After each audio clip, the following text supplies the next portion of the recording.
Hello everyone, Alwater here, and today's video is a beginner guide for Idle Industry. Idle Industry is a game I like quite a lot at the moment, although I feel like it appears to be pretty complex, and so I thought I could try and walk through some of the basics of the game pretty quickly. So first of all, you have a few things you need to actually get your company to function. And the first thing for this is power. Now, the kind of power plants you start with unlocked are wind turbines. And so you can really build these anywhere on the map, and they will generate power. How they work is they generate power 8 out of every 10 seconds. So if you have one wind turbine, then your city will be out of power 20% of the time. So building more to cover for that can be a good idea.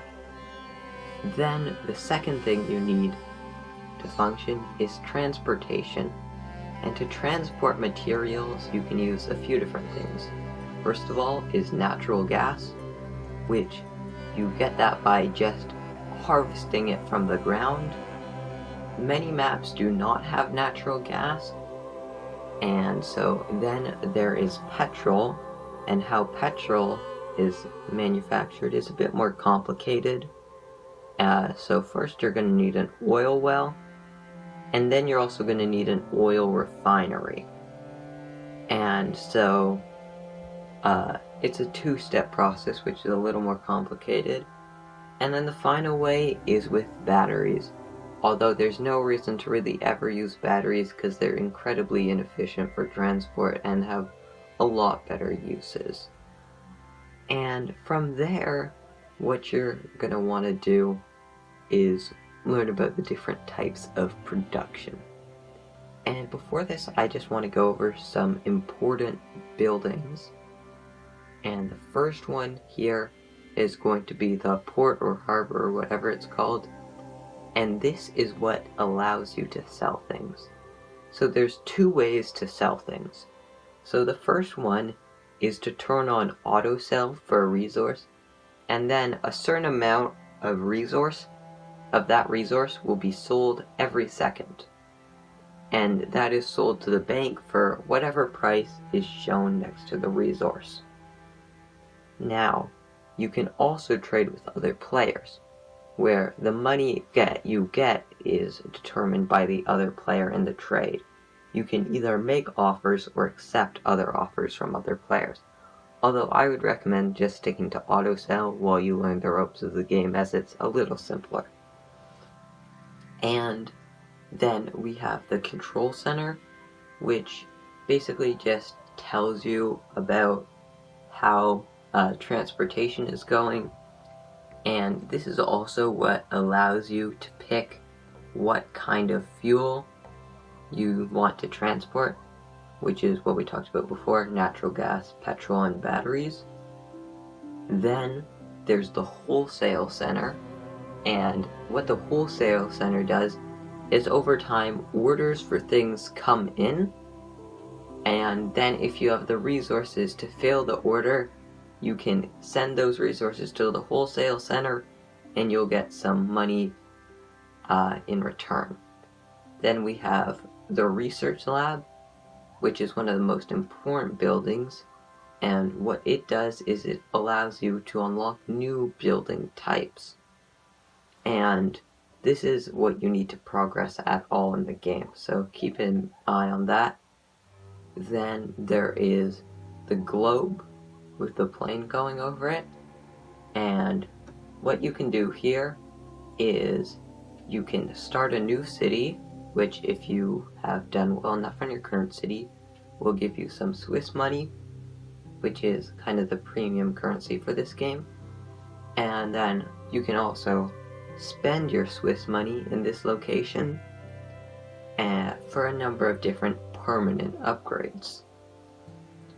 And then there's also the policy center, although the policy center is more advanced, so I wouldn't worry about that one for now.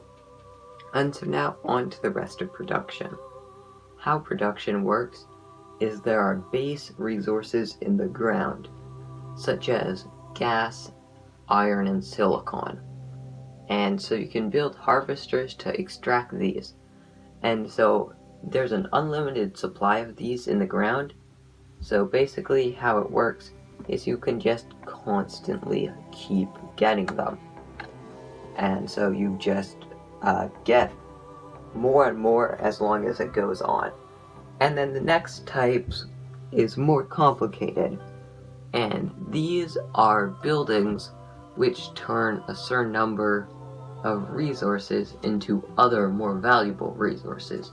So for example, the semiconductor factory turns an iron, silicon, and coal into a semiconductor, and that can be used for more things. And using this method, there's a tech tree with multiple tiers of things you can unlock that use previous equipment. So for example, then with your semiconductors, there's the circuit foundry, which takes 2 semiconductors and 1 copper. And so from there you can just kind of build up. And in terms of what you want to do with your Swiss money, the most important upgrade that you should get as soon as you can is the production multiplier. Just quickly want to clarify some of the beginner mistakes. If your city stops working, that probably means you're out of fuel, and the way to fix this is not to upgrade your fuel plants. Well, that is a step, but to start things back up again, you're gonna need to buy some fuel from the trade center. And another thing is be aware of building level multipliers. When let's say a silicon mine will get, if it's level 1, it will get 10 silicon a second. If it's level 9, it will get 90 silicon a second. But if it's level 10, it will get 200 silicon a second because of the multiplier. And then finally, if one of your buildings says not profitable, you don't need to worry about that. That just means you're not losing money from it. It just means if you take the combined value of all the resources going into it, it's less than the output. But it's still better because you're taking a bunch of things, turning them into one thing. So that one thing's probably easier to sell. And furthermore, you need that to progress up the tech tree. And that's it. I really do hope that this video was helpful to you. If it wasn't, please leave a comment and a dislike telling me why. And that's it. See you. Like, comment, subscribe.